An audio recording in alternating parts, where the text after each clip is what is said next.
चलिए, कल हम लोग देख रहे थे थर्मोडायनेमिक्स का जो फर्स्ट, सेकेंड, थर्ड और फोर्थ रूल है उसके बारे में हमने कल डिस्कशन किया था। जीरोथ लॉ और फर्स्ट जो लॉ है थर्मोडायनेमिक्स का उस पे। ठीक है, आज हम लोग फोकस करते हैं, यहाँ पे देखने वाले हैं थर्मोडायनेमिक्स का सेकेंड रूल और थर्ड रूल। ठीक है, कि वो क्या कहते हैं। तो यहाँ पे हम लोग क्या करते हैं, जब फर्स्ट रूल को डिराइव किया गया था जिसमें हम लोग बताते हैं कि जो फर्स्ट हमारा थर्मोडायनेमिक्स का रूल होता है, ये जो फर्स्ट लॉ है उसमें केवल हमने हीट को बताया है ना, कि हीट क्या होता है, एक रूप से दूसरे रूप में कन्वर्ट हो जाता है।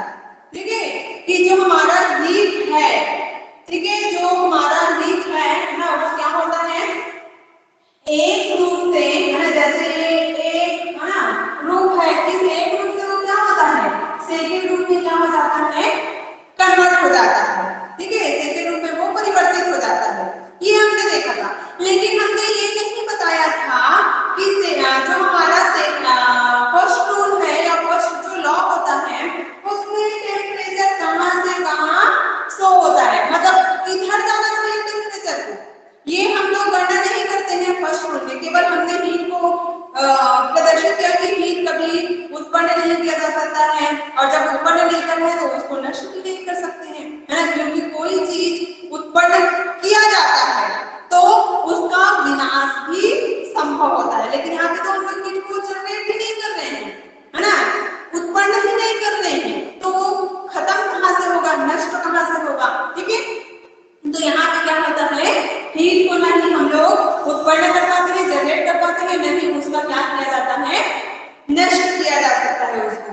ठीक है ना, तो यहाँ पे हम उसको एक रूप से दूसरे रूप में कन्वर्ट कर रहे हैं, लेकिन ये नहीं बता रहे हैं कि जो टेम्परेचर का डायरेक्शन है, टेम्परेचर, ये जो हमारा टेम्परेचर का डायरेक्शन होता है वो कहां से कहां तक, मतलब कौन से डायरेक्शन से, है ना, कौन से डायरेक्शन से, है ना, कौन से डायरेक्शन में जाएगा, इसकी हम लोग कभी भी नहीं सोचे थे। फर्स्ट जो लॉ था वो आया था तब, और ना ही उसके बारे में कोई डिस्कशन किया गया।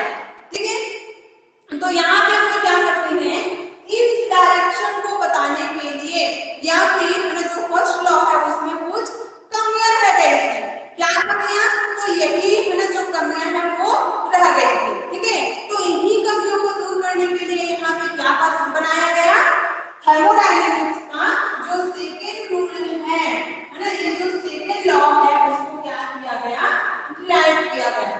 ठीक है, यूं ही कोई है ना जो रूल्स होते हैं वो नहीं बन जाते हैं, अगर कोई रूल बना है तो उसमें हम लोग बहुत सारी कमियां ढूंढने की कोशिश करते हैं कि ये न्यूटन्स लॉ को फॉलो कर रहा है कि नहीं कर रहा है, या फिर बॉयल्स लॉ है उसको फॉलो करता है कि नहीं करता, मतलब बहुत सारे सिचुएशंस होते हैं। ठीक है, जो कि हम लोग उसको दूर करने का या फिर पकड़ने का प्रयास करते हैं। वैसे ही बहुत सारे साइंटिस्ट आए होंगे इस फर्स्ट लॉ में कमियां ढूंढने के लिए। अब जब उन्होंने ढूंढा कमी, तो कमी कौन सा नजर आया उन लोगों को, टेम्परेचर, की टेम्परेचर का दिशा डायरेक्शन को तो उसमें बताया ही नहीं जाता है, इसको तो शो ही नहीं किया जाता है। ठीक है, तो उसी को बताने के लिए क्या किया गया, यहाँ पे सेकेंड लॉ को डिराइव किया गया। ठीक है, सेकेंड लॉ बना, और सेकेंड लॉ में जब डिराइव किया गया तो टेम्परेचर के साथ साथ में हमने क्या बताया कि ये जो सेकेंड लॉ है वो स्वपरिवर्तिता के गुण को भी क्या करता है, शो करता है। मतलब दो सिचुएशन यहाँ पे क्रिएट की जाएंगी। एक तो पहला आ गया है टेम्परेचर के डायरेक्शन को बताना, ठीक है, तो सेकेंड क्या आ गया है यहाँ पे, इसमें टेम्परेचर के डायरेक्शन को शो करना। ठीक है, और सेकेंड क्या आ रहा है, तो सेकेंड यहाँ पे आ रहा है स्वपरिवर्तिता के गुण को। ठीक है, स्व परिवर्तिता के गुण को शो करता है। ठीक है, सेल्फ चेंजिंग है ना फॉर्म को ये क्या करेगा, शो करेगा, है ना। ये दो चीजों को यहाँ पे सेकेंड लॉ में क्या किया गया है, क्लियर किया गया है। पहले तो देखते हैं कि डायरेक्शन किस तरीके से है ना बताता है, मतलब कैसे हम लोग शो करते हैं। तो इसके लिए हम लोग क्या कर लेते हैं, एक एग्जांपल एग्जाम्पल ले लेते हैं, ठीक है। एग्जाम्पल ले लेते हैं कि हमारे पास क्या है, एक गिलास गर्म दूध है, ठीक है। उस गर्म दूध को क्या करना है, हमें कम टाइम में क्या करना है, उसको ठंडा करना है। तो कम टाइम में ठंडा, मतलब दो तरीके होंगे यहाँ पे ठंडा करने का। एक तो उसको क्या कर दिया जाए, सराउंडिंग में, मतलब खुले वातावरण में हम लोग क्या कर देते हैं, छोड़ देते हैं, ग्लास को रख देते हैं, है ना। ग्लास में जो दूध है उसको रख देंगे, ग्लास बस को नहीं, ठीक है। और दूसरा सिचुएशन है कि हम लोग क्या करेंगे, जो गिलास का दूध है ना, उसको ठंडा करने के लिए दूसरा तरीका अपना सकते हैं कि उसको किसी ठंडे पानी में क्या कर दिया जाए, ग्लास में रख दिया जाए, है ना। तो यहाँ पे दो सिचुएशन है। अब दोनों में से कौन सा चूज करें, है ना, जिससे जो दूध है वो जल्दी ठंडा हो, ठीक है। क्यों, क्योंकि खुले वातावरण में रखेंगे, है ना, तो दूध को ठंडा होने में काफी टाइम लगेगा, ठीक है। और वहीं पे हम लोग क्या करें, जो ठंडा पानी है उसमें दूध को रखकर ठंडा कर रहे हैं, है ना, वो हमें कम टाइम पर ठंडा करके क्या करेगा, देगा। तो हम कौन सा तरीका अपनाएंगे, जो ज्यादा टाइम लेगा उस तरीके को अपनाएंगे कि जो कम टाइम लेता है उस तरीके को अपनाएंगे। तो हर कोई व्यक्ति क्या करना चाहता है, कम टाइम पर, है ना, अधिक लाभ लेना चाहता है, चाहे वो एजुकेशन के मामले में हो, चाहे अदर, है ना, मामले में हो, ठीक है। तो यहाँ पे हम भी कम, है ना, टाइम वाले में जाना चाहेंगे। तो हमने क्या किया कि एक बर्तन लिया, है ना, उस बर्तन में हमने क्या कर लिया है, एक ठंडे जल को भर लिया है, ठीक है। अब यहाँ पे हमने एक ठंडा जल ले लिया है, कुछ मात्रा में ठंडा जल ले लिया हमने, ठीक है। अब इस ठंडे जल में क्या करते हैं, जो ग्लास में रखा हुआ दूध है ना, ये जो ग्लास में रखा हुआ दूध है उसको क्या कर देते हैं, इसके अंदर डुबा देते हैं। ये मैंने ग्लास को लिया, ठीक है, इसके अंदर मैंने क्या कर दिया, इस दूध को डुबा दिया है, ठीक है। जो ठंडा जल मैंने लिया था उसमें इस ग्लास को क्या कर दिया है, डुबा दिया, ठीक है। अब जैसे इसको डुबाया जाता है, कुछ टाइम के बाद हम लोग क्या देखते हैं कि ये जो दूध होता है ना, वो ठंडा हो जाता है। अब एकदम ज्यादा ठंडा नहीं होगा, जैसे हम लोग फ्रिज में रखते हैं और उसको ठंडा, है ना, कुछ भी जो है बहुत ज्यादा ठंडे रूम में रख जाता है, वैसे ठंडा नहीं होगा, होगा ठंडा। उसका जो टेम्परेचर है, हीट है, वो थोड़ा सा क्या हो जाएगा, कम हो जाएगा, लेकिन ठंडा हो जाएगा, ठीक है।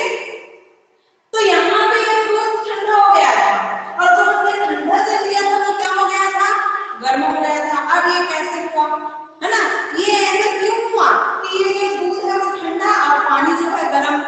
तो यही भी हमको समझ में आ रहा है कि ये जो दूध का टेम्परेचर था वो किसको ट्रांसफर कर दिया गया, यहाँ पे इस वेसल के अंदर में जो पानी भरा हुआ है उसको ट्रांसफर कर दिया गया, उसके मॉलिक्यूल्स को ट्रांसफर कर दिया गया, ठीक है। और ये कब तक होता है, जब तक दोनों के बीच का जो टेम्परेचर होता है, या दोनों का जो टेम्परेचर है वो साम्यावस्था में ना आ जाए, ये तब तक क्या होते रहते हैं, ट्रांसफर होते रहते हैं एक दूसरे की ओर। तो यहाँ पे आपको समझ में आ रहा है कि गर्म अवस्था से हमेशा जो टेम्परेचर है वो क्या होता है, ठंडे की ओर जाता है, ठीक है।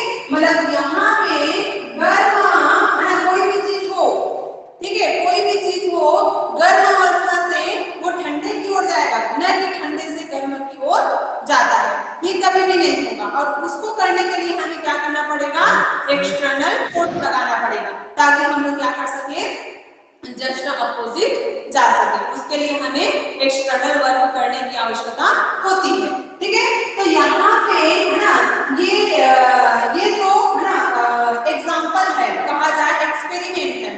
वो क्या बता रहा है, टेम्परेचर के डायरेक्शन को बता रहा है कि गर्म से हम लोग क्या करते हैं, ठंडे की ओर हमेशा जो टेम्परेचर का या फिर हीट है उसका फ्लो होता है, ठीक है। तो सेकेंड लॉ में ये समझ में आया कि जो सेकेंड लॉ है वो डायरेक्शन को बताता है, किससे, तो टेम्परेचर के डायरेक्शन को। इससे हम क्लियर हो गया होगा, ठीक है। जैसे आप दो बर्तन में पानी लेकर चलते हो, अब एक बर्तन में बहुत कम है पानी, एक में बहुत ज्यादा है, उसको दोनों को एक नली के माध्यम से क्या कर देते हैं, फिट कर देते हैं और नली की टोटी को खोल देते हैं, तो पानी किधर जाएगा, कम से ज्यादा की ओर जाएगा कि ज्यादा से कम की ओर जाएगा। तो हमेशा हम लोग देखते हैं ज्यादा से क्या होता है, कम की ओर ही आता है, ठीक है। तो यहाँ पे इससे हमको क्लियर हो चुका है कि गर्म अवस्था से ही ठंडे की ओर हमेशा हीट का ट्रांसफर होता है, टेम्परेचर का गमन होता है, ठीक है। अब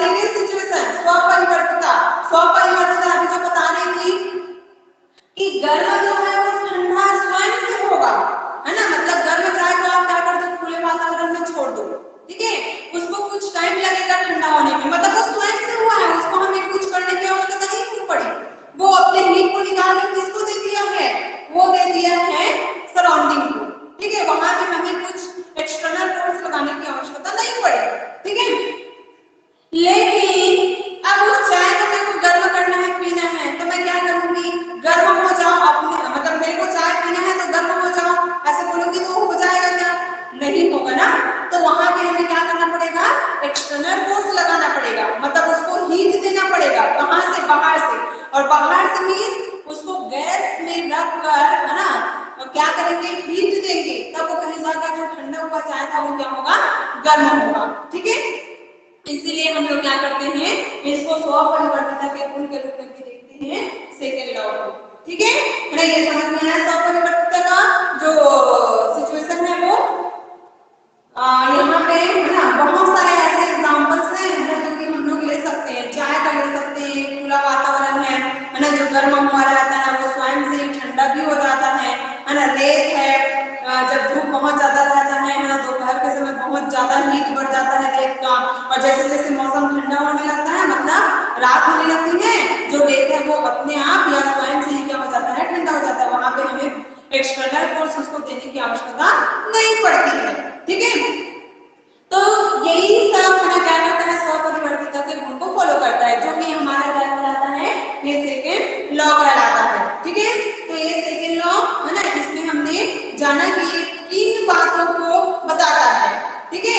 यहाँ पे हम लोग क्या करते हैं, जब सेकेंड लॉ को मतलब दिया जाता है, तो यहाँ पे हम लोग बताते हैं कि जो इंटरनल एनर्जी, अभी सिर्फ मैं थ्योरिकल में बता रही हूँ, इसका जो डेरिवेशन वाला फॉर्म है वो भी आता है, जैसे हम थर्मोडायनामिक्स का जो फर्स्ट रूल होता है, ठीक है, उसके अकॉर्डिंग यदि हम लोग देखें तो heat dQ is equal to हमको मिलता है du प्लस माइनस dW के टर्म्स में ये क्या होता है, प्राप्त होता है, इसी से हमारा सेकंड लॉ भी क्या किया जाता है, शो किया जाता है। वो डिपेंड करेगा कि यहाँ पर हमने टेम्परेचर के बारे में बताया, तो टेम्परेचर के अकॉर्डिंगली उसको क्या किया जाए, शो किया जाए। तो ये डेरिवेशन वाला जो पार्ट को हम लोग बाद में करेंगे, अभी हम केवल थ्योरिकल कर रहे हैं, ठीक है, थ्योरी में ही देख रहे हैं, ठीक है, ये आता है।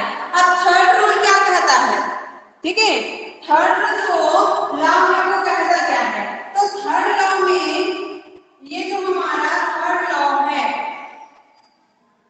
ये हमारा जो थर्ड लॉ है, ठीक है, इसमें हम लोग क्या करते हैं, परम शून्य टेम्परेचर को शो करते हैं, मतलब परम शून्य ताप पर जो एंट्रोपी है, हाँ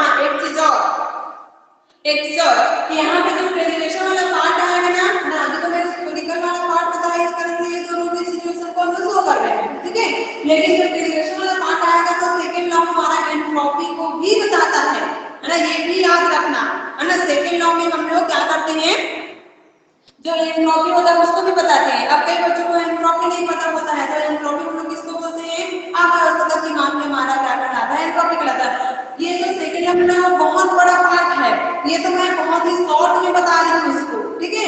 एंट्रोपी जो कि अव्यवस्था की मान को बताता है। अब अव्यवस्था क्या है, अस्त व्यस्त ढंग से क्या होना, समानों का फैला होना। वैसे ही हर एक पार्टिकल के अंदर, जैसे जल के मॉलिक्यूल्स है, मतलब वाटर के मॉलिक्यूल्स हैं, ठीक है, कोई निजी बॉडी है ना, उसमें मॉलिक्यूल्स है, तो जब वो अस्त व्यस्त हो जाते हैं ना, तो उसी की जो व्यवस्था होती है उसी को हम लोग एंट्रोपी बोलते हैं। जितना अव्यवस्था बढ़ेगी, मतलब अस्त व्यस्तता जो बढ़ेगी, उतने ही उसकी एंट्रोपी क्या होने लगती है, बढ़ने लगती है, ठीक है। तो इससे भी सेकंड लॉ सेकंड लॉ में हम लोग एंट्रोपी के बारे में भी क्या करते हैं, बात करते हैं, ये भी है ना, क्या करोगे, ध्यान में रखोगे, ठीक है। अब थर्ड लॉ को है समझने के लिए हम लोग अगले वाला है जो लेक्चर है उसमें समझेंगे, इसमें केवल है इतने तक करते हैं सेकंड लॉ में, ठीक है। चलिए है ना, कल देखेंगे।